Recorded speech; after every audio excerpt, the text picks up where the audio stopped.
Hello everyone and welcome back to Bhavika's Motherhood Journal. आज इस video में हम बात करेंगे वैक्सीन ड्यूरिंग प्रेगनेंसी। प्रेगनेंसी में कौन से वैक्सीन लेना ज़रूरी है, उसके क्या फ़ायदे होते हैं और कौन से आपको बिल्कुल नहीं लेने चाहिए, इसी के बारे में डिटेल में डिस्कस करेंगे। तो अगर आप प्रेग्नेंट हो तो ये वीडियो आपके लिए यूज़फुल हो सकता है।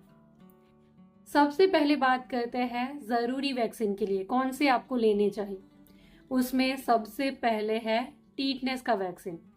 टीटनेस का वैक्सीन या कॉमन लैंग्वेज में हम जिसे टीटी का इंजेक्शन कहते हैं। जब हम गिर जाते हैं, चोट लग जाती है तो भी हमें टीटी का इंजेक्शन दिया जाता है। तो इसके 2 डोज आपको प्रेगनेंसी में ज़रूर से लेने हैं।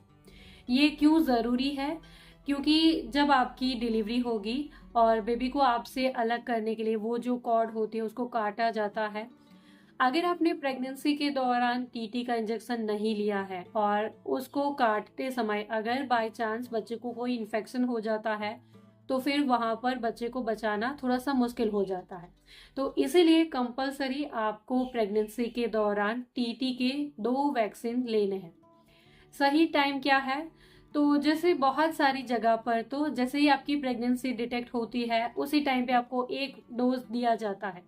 लेकिन जो सही टाइम है वो है कि जब आपका फर्स्ट ट्रिमेस्टर खत्म हो जाता है, पहले 3 महीने जब खत्म हो जाएंगे, चौथे महीने पे आप एक टीटी का वैक्सीन ले लो और उसके बाद 1 महीने का गैप दे करके दूसरा 1 डोज ले लो।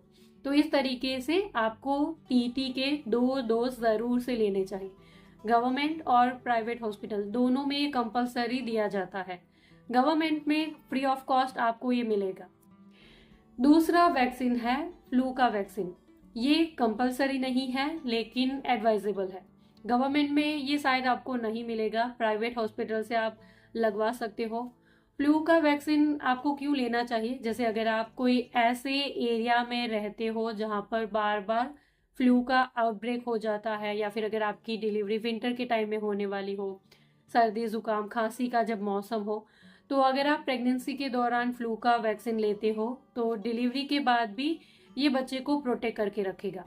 जब आप फ्लू का वैक्सीन लेते हो आपकी बॉडी जब एंटीबॉडीज क्रिएट करेगी, बच्चे में भी वो ट्रांसफ़र होगी और डिलीवरी के बाद फिर वो बच्चे को भी प्रोटेक्ट करेगा। तो इसलिए फ्लू का वैक्सीन भी अगर आप प्रेगनेंसी के दौरान लेते हो तो ये आपके लिए और बच्चे के लिए बेहतर रहेगा। तीसरा वैक्सीन है पर्टुसिस वैक्सीन। पर्टुसिस जिसे कॉमन लैंग्वेज में हम वूपिंग कफ कहते हैं। ये भी अगेन कंपलसरी नहीं है लेकिन एडवाइजेबल है। आप चाहे तो इसे ले सकते हैं। बेबी के बर्थ के बाद उसको 6 हफ्ते के बाद और 10 हफ्ते के बाद और 14 हफ्ते के बाद डीपीटी का टीका लगता है। इसमें जो पी है ये पर्टुसिस के लिए है। लेकिन बाय चांस अगर 6 हफ्ते के पहले ही बच्चे को अगर पर्टुसिस हो जाता है तो वहाँ पर बच्चे को बचाना थोड़ा सा मुश्किल हो जाता है। इसीलिए आजकल क्या किया जाता है कि आपकी प्रेगनेंसी के दौरान 8वें महीने में 3rd ट्रिमेस्टर के दौरान आपको पर्टुसिस का वैक्सीन दिया जाएगा, जो कि बर्थ के बाद बच्चे को पहले 6 हफ्ते के दौरान अगर पर्टुसिस हो जाता है तो उसको बचाता है। तो ये भी आप ले सकते हैं। इसके अलावा एक बहुत ही कॉमन सवाल है कि रेबीज का वैक्सीन क्या हम प्रेगनेंसी के दौरान ले सकते हैं या नहीं।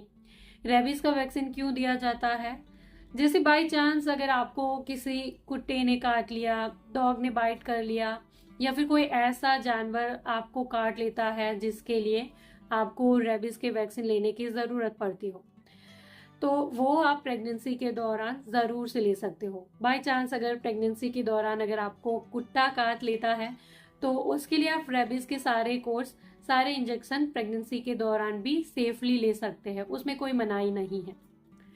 अब बात करते हैं कि प्रेगनेंसी में कौन से वैक्सीन आपको बिल्कुल नहीं लेने चाहिए। तो सबसे पहला है चिकन पॉक्स का वैक्सीन। चिकन पॉक्स जिसे कॉमन लैंग्वेज में हम माता आई कहते हैं, जिसमें बॉडी के ऊपर फोड़े जैसे पूरी बॉडी के ऊपर निकल आते हैं, चिकन पॉक्स का वैक्सीन भी प्रेगनेंसी के दौरान आप नहीं ले सकते हैं। दूसरा है कि आप मम्स के लिए वैक्सीन नहीं ले सकते हो। मम्स जिसे गलसुआ कहा जाता है, जिसमें आपका ये जो हिस्सा होता है वो पूरा सूज जाता है उसके लिए भी आप प्रेगनेंसी के दौरान वैक्सीन नहीं ले सकते हो।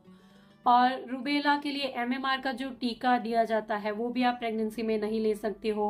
और सर्वाइकल कैंसर के लिए वैक्सीन आप प्रेगनेंसी के दौरान नहीं ले सकते हो। इन शॉर्ट, प्रेगनेंसी में आप कोई भी ऐसा वैक्सीन नहीं ले सकते हो जिसमें लाइव बैक्टीरिया का यूज किया गया हो। जिंदा बैक्टीरिया को आप आपकी बॉडी में इंजेक्ट नहीं कर सकते हो। बाकी टीटनेस का कंपलसरी है, फ्लू के लिए, पर्टूसिस के लिए आप चाहो तो वैक्सीन ले सकते हो। So this is all for today. I hope कि मेरी ये सारी बातें, ये छोटी सी इन्फॉर्मेशन आपके लिए ज़रूर से यूज़फुल रही होगी। अगर मेरे इस वीडियो से आपकी कोई भी मदद हुई है, वीडियो अगर आपके लिए यूज़फुल था, तो इस वीडियो को लाइक और शेयर ज़रूर करिएगा। चैनल पर नए हो तो सब्सक्राइब कर दीजिए ऐसे ही और वीडियोस के लिए। इसके अलावा और कुछ अगर आप मुझसे पूछना चाहते हो, कुछ बताना चाहते हो, तो आप मुझे नीचे कमेंट बॉक्स में ज़रूर से लिख सकते हो। Thank you for watching this video. Bye bye.